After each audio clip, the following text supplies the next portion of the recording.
আজকে দক্ষিণে ইশরাকের শপথ না নিতে দেওয়াটা কত বড় অন্যায়। 3 দিন সময়, 30 দিন সময় থাকে, সেটা শেষ হয়ে গেছে। মহান না, এটা মহান না, এটা তাদের ভুগতে হবে, সরকারকে খেসারত দিতে হবে। এটা তো ঠিক না।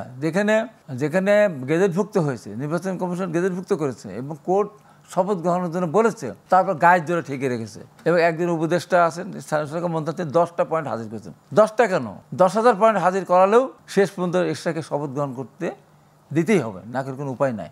এই যে দুর্যোগ আছে, এনবার কি দরকার ছিল এই সময়? কি দরকার? আপনি এত কাজ কিসের আপনার? এনবার এই সময় একটা সৃষ্টি করা, একটা বিপর্যয় সৃষ্টি করা, সচিবালয় যে জিনিসটা করে, যে কোনো একটা জিনিস করতে হবে, রয়ে সয়ে সহ্য দেখে শুনে করতে হবে তোমাকে। সব কিছু একবার আমি 7টা ভাঙিয়ে আছে, 10টায় 7টায় খুলে দিলাম, তাই ওগুলিকে ভিতরে ঢুকতে না ঢোকে।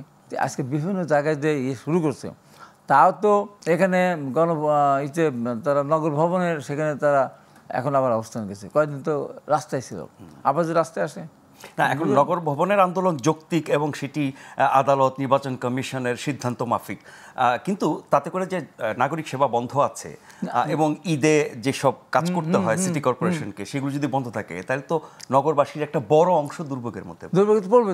তো দায়িত্ব সরকার, সে কোর্টও মানবে না, নির্বাচন কমিশনও মানবে না। আবার তারা আবার নির্বাচন কমিশন ঘেরাও করতে গেছিল, লক্ষ লক্ষ লোক নিয়ে গেছে বলতে। এখন তো এটা নিজের কাছে কেমন লাগে? করেও তো দাবি আদায় হচ্ছে না। জনদুর্ভোগ করেও দাবি আদায় হচ্ছে না, কিন্তু জনদুর্ভোগ তো করাচ্ছে সরকার। আবার আর একদিকে দেখা গেল 2 দিন আন্দোলন করলো, তার থেকে ঠান্ডা পানি টানি দিয়ে এটি একদম ইটি করে ঘরে উঠাই দিল, ঠিক আছে ভালো থাকো। আবার জগন্নাথ বিশ্ববিদ্যালয়ে গেছিল, তার শিক্ষক এবং ছাত্রদের উপর তারা মানে টিয়ারশেল মারার থেকে শুরু লাঠি সবই তারা করেছিল। দাবিতে শেষ পর্যন্ত মানতে তো বাধ্য হয়েছে, বা হবে, যতটুকু না হয়েছে তার পুরোটা হতে হবে।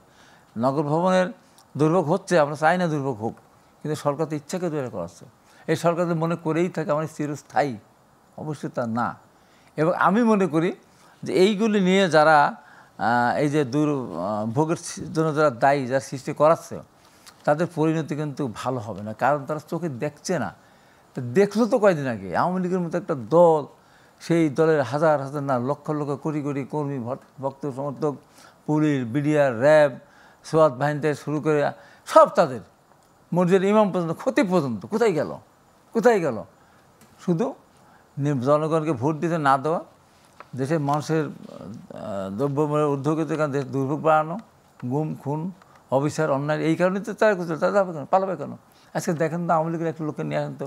না, এখন ক্ষমতা থেকে অনেক কিছু করা যায়, গায়ের জোরে বেআইনি, জনবিরোধী, দেশবিরোধী, তার পরিণতি ভোগ করতে হয়। সেটার মাধ্যমেই তো সরকার এসেছে। হ্যাঁ, তো ফলে তারা এসে কি করতেছে? ইমিডিয়েট পাস্ট শিক্ষাটা আমরা নিচ্ছি। তারা এসে কি করতেছে?